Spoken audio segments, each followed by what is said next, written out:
Good morning. Welcome to the Breakfast News on Rajya Sabha TV this Thursday morning. I'm Ashwarya with you. Let us start the Breakfast News with the headlines. Vice President M. Venkaiah Naidu to leave for first ever high-level visit to Comoros and Sierra Leone. India's Africa outreach policy, interaction with the Indian community to be the focus of the visit.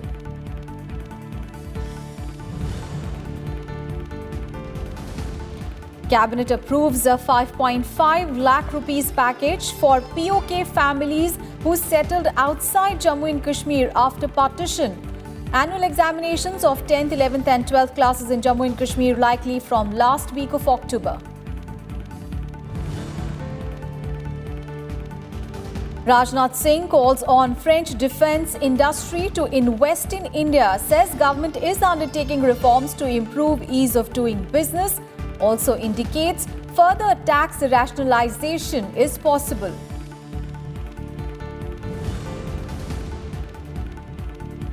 "60 students to be mentored under PM government to launch an innovative program Dhruv from ISRO headquarters in Bengaluru today.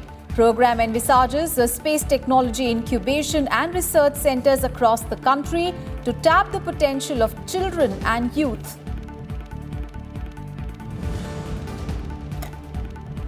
And India take on South Africa in the second test at Pune from today. Virat Kohli led team on a high after winning first test by a big margin of 203 runs.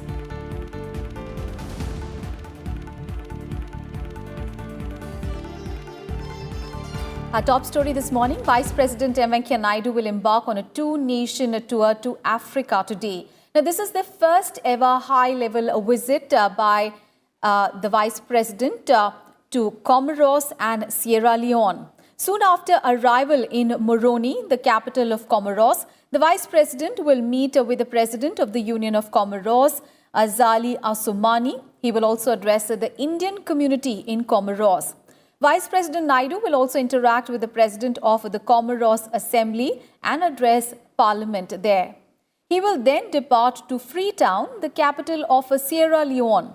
In Sierra Leone, the Vice President will meet President Julius Maada Bio and later hold delegation-level talks with him, following which both dignitaries will witness the signing of agreements. He will also meet the Speaker of Parliament and interact with the Indian community here as well. Now, this will be the second visit of the Vice President to Africa. Earlier in November 2018, he had visited Botswana, Zimbabwe, and Malawi as part of strengthening bilateral ties with those countries.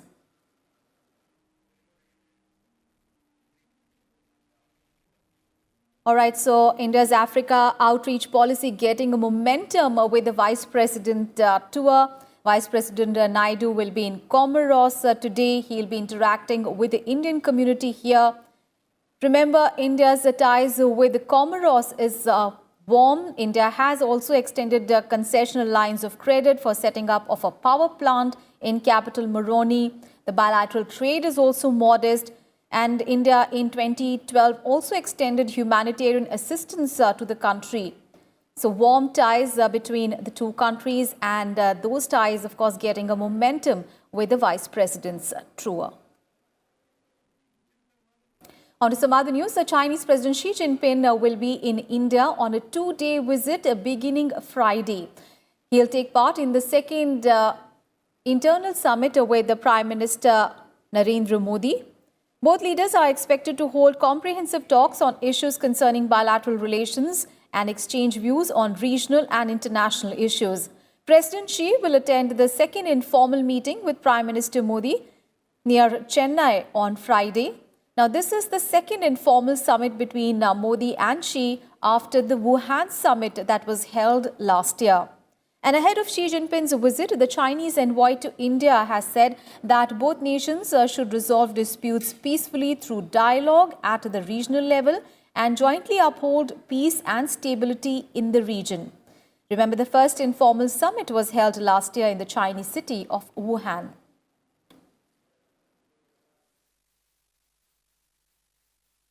Defence Minister Rajnath Singh on Wednesday invited the French companies to invest in India. He urged the French defence companies to make India their base for the production of defence equipment, not only for India's large market, but also to export to other countries. Addressing the CEOs of leading French defence industries, he called on them to collaborate in modernizing India's shipyards and defence platforms. He said that India has taken a host of measures to attract investment in the defence manufacturing sector and is also open to any further tax rationalization that may be required to encourage the Make in India initiative. The minister applauded the French companies for regularly participating in the defence expos organized in India with great energy and enthusiasm. He also extended a special invitation to the French firms to participate in the Defence Expo 2020, which will be held in Lucknow from 5th to 8th of February next year. Minister Parley, and we discussed a number of topics related to defence industry and the collaboration on technology. Some of the issues we are facing were mentioned. I got a reassurance from the minister for solving those issues. Primary aim of meeting today is to explore ways to strengthen our defence industrial partnership. I hope this event will provide a traction to our pitch for Make in India and will be equally beneficial to you to engage with us.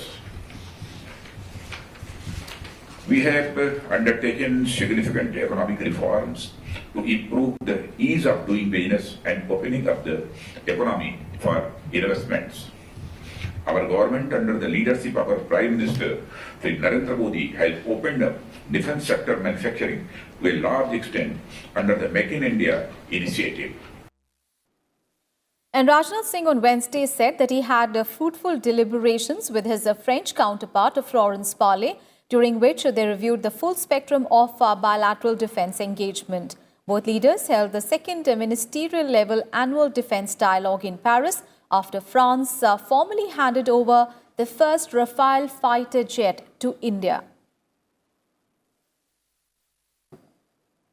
On to some other news now, bringing cheer to 50 lakh central government employees and 65 lakh pensioners. Ahead of the festival of Diwali, the cabinet on Wednesday approved a hike in their dearness allowance from 12% to 17%. The hike will be effective from 1st of July 2019 and will result in an additional outgo of 16,000 crore rupees annually for the government. Panchanan Mishra brings us this report. The government on Wednesday hiked dearness allowance given to central government employees by 5%, envisaging an additional annual outgo of 16,000 crore rupees. The cabinet also approved dearness relief to pensioners with effect from 1st July 2019, representing an increase of 5 percentage points over the existing rate of 12% of the basic pay or pension. DA में 5% हुई है। पिछले अनेक सालों में 2 या 3% ही growth होती थी। इस बार लगभग 16,000 करोड़ रुपए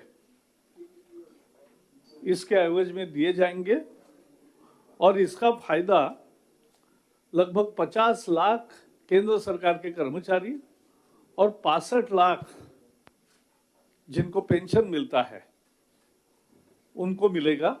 The government has also sanctioned a relief package for displaced Kashmiri families. An amount of 5.5 lakh rupees will be given to each family. These 5,300 displaced families were earlier left out as they had settled elsewhere in the country but came back to Kashmir later.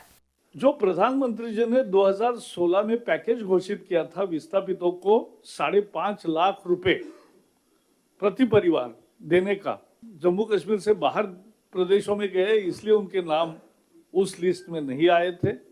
आज एक महत्वपूर्ण फैसले में इन सभी 5,300 displace परिवारों को भी ये 5.5 लाख रुपए प्रति परिवार देने का एक ऐतिहासिक निर्णय हुआ। ये उनके साथ न्याय हुआ है। Union Minister Prakash Javadekar also said that the cabinet has decided to further accelerate the Ayushman Bharat scheme. He said that 31 lakh people have benefited from the scheme so far and over 3.5 crore cards have been made. Ayushman Bharat योजना जो सबसे महत्वपूर्ण योजना है गरीब के लिए, उस आयुष्मान भारत के लिए 31 लाख से ज्यादा लोगों को हॉस्पिटल में इलाज मिला है आज तक।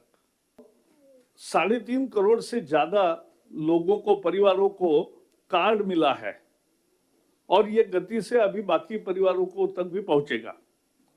इसमें भी केवल 2 राज्य सहभागी नहीं हुए हैं, बंगाल और Delhi.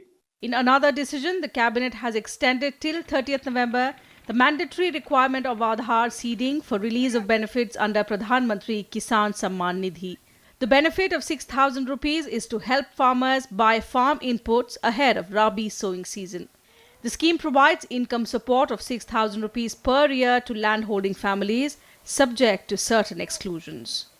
With inputs from Panchanan Mishra, Bureau Report, Rajya Sabha TV. 126 IPS probationers of 2018 batch called on Prime Minister Narendra Modi yesterday, and interacting with the probationers, Prime Minister Modi emphasized the young officers to work tirelessly with dedication for the betterment of our nation.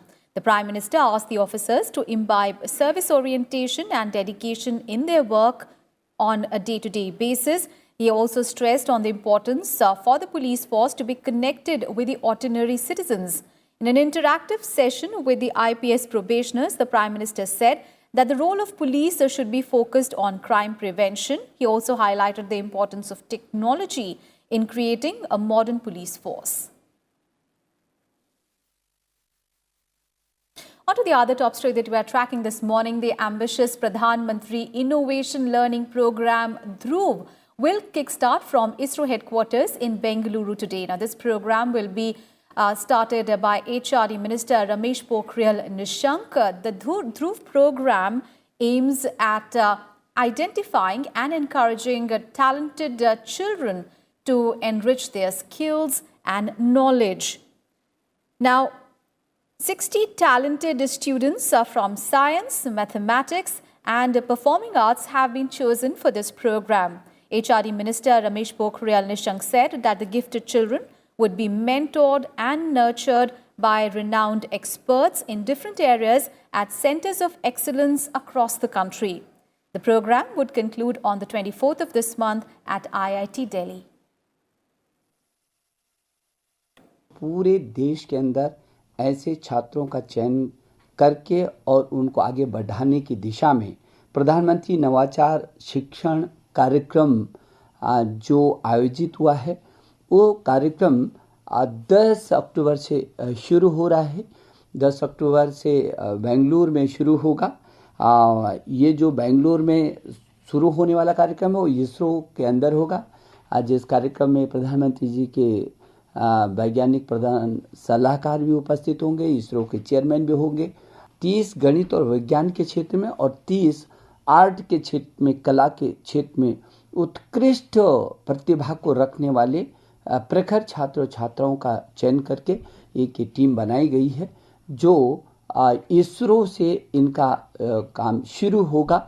और 10 से शुरू होने वाला ये शिक्षण कार्यक्रम ये 23 अक्टूबर 2019 को IIT दिल्ली में इसका समापन होगा। Trade ministers of 16 RCEP countries, including India and Japan, will hold a crucial meeting in Bangkok today. Commerce and Industry Minister Piyush Goyal will attend the 8th Regional Comprehensive Economic Partnership, that is, the RCEP ministerial meeting from 10th to 12th of October. The RCEP agreement is being negotiated among 10 ASEAN members, including Brunei, Cambodia, Indonesia, Laos, Malaysia, Myanmar, and the Philippines, Singapore, Thailand, and Vietnam, and their 6 trade partners, namely Australia, China, India, Japan, Korea, and New Zealand.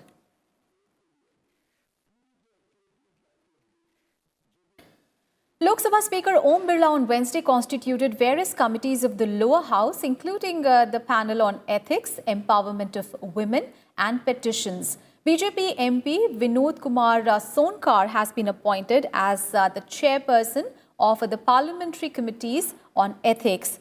The Committee of Ethics formulated a code of conduct of the parliament members, and it oversees their moral and ethical conduct. Now, BJP MP from Jharkhand's Chatra seat, Sunil Kumar Singh, has been appointed as the chairperson of the Parliamentary Committee on Privilege. The 15-member committee examines the breach of privileges in the House. Congress MP Ravneet Singh will be the chairperson of the Committee on Absence of Members from the Sittings. This panel considers applications from members for leave of absence from sittings. BJP MP Hina Gavit will be the chairperson for the Committee on Empowerment of Women. Now, the 30-member committee includes SP MP Jaya Bachchan, DMK MP Kanimori, and also Misa Bharti of the RJD, among others. And the BJP MP Rajendra Agarwal has been nominated as the chairperson of the Committee on Government Assurances. The 15-member committee examines the assurances, promises and undertakings that ministers give on the floor of the House. The Committee on Papers laid on the table will be led by BSP MP Shyam Singh Yadav. BJP MP Virendra Kumar has been appointed as the chairperson of the Committee on Petitions. Now, this panel examines the petitions referred to it. The Committee on Subordinate Legislation will have YSR Congress Party's R.K. Kanumuru as its chairperson. And MP Nama Nageshwar Rao has been appointed as the chairperson of the Library Committee. And Lok Sabha Speaker and Rajya Sabha Chairman M. Venkaiah Naidu also constituted a committee for salary, allowances and pension of members of parliament, which include members of both Lok Sabha and Rajya Sabha.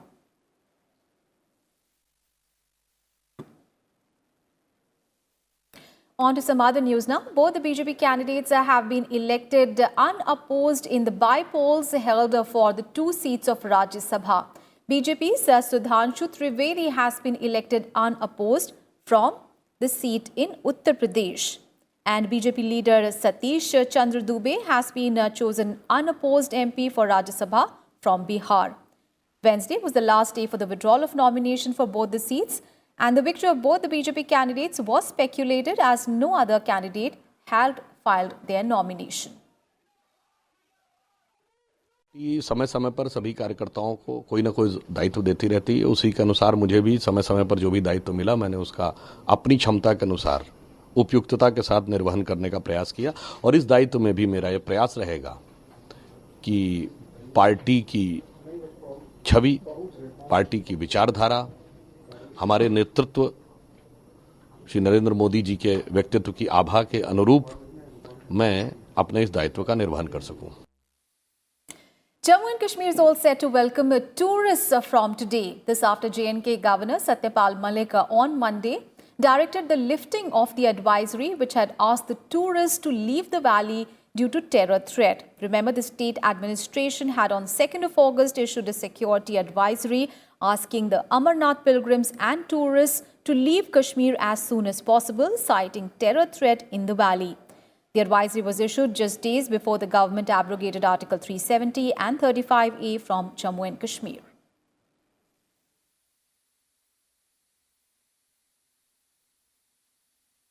And now let's get you all the election stories from poll-bound Haryana.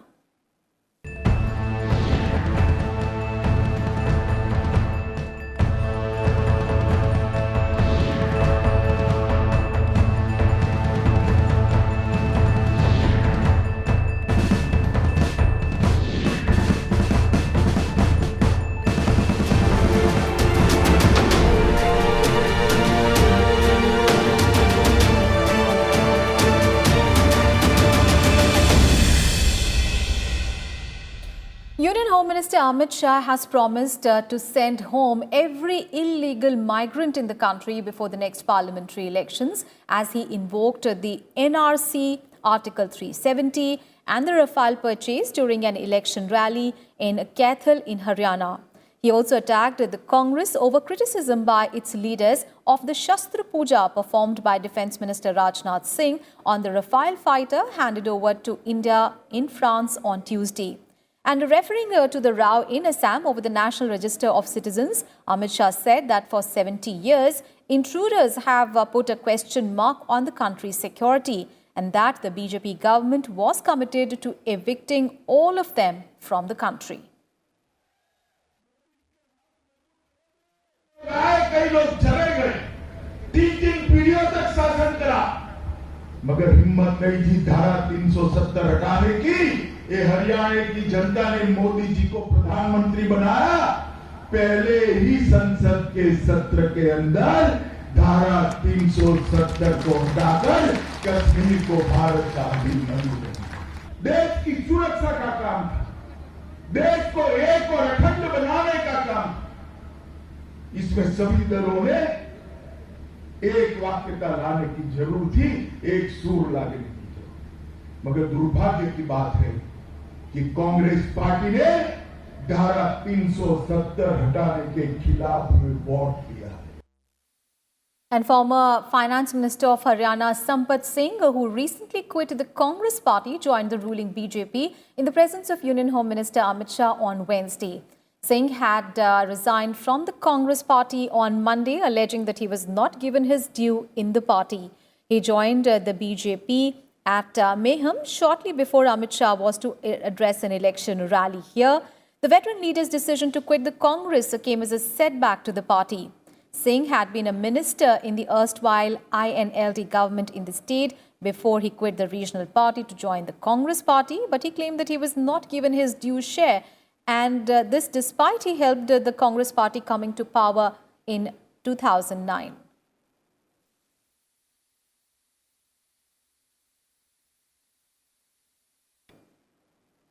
And now let's get you all the news from poll-bound Maharashtra.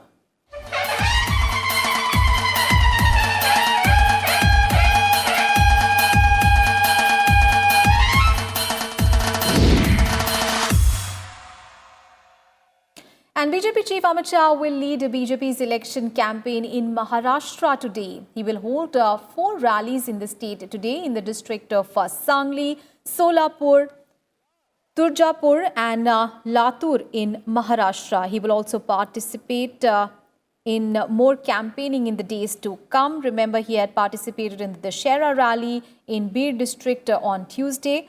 All the 288 assembly seats in Maharashtra will go to polls in a single phase on 21st of October, and the results are going to be announced on the 24th of this month.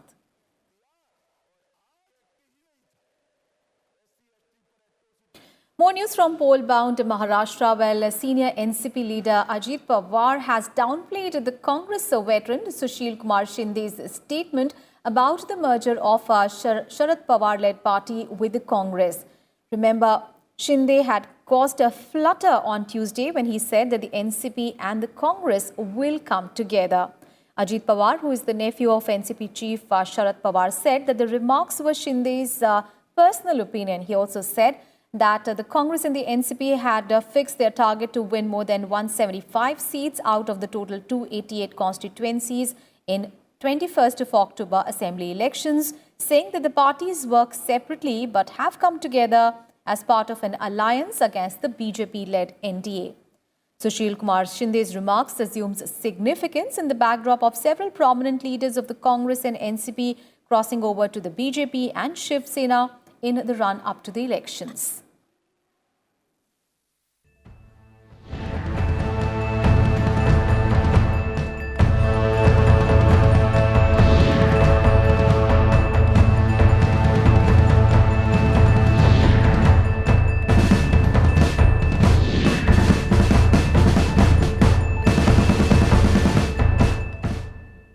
Sports news now. First up, news from the cricket, and the second test match between India and South Africa has begun in Pune, and Indian captain Virat Kohli has won the toss and elected to bat first.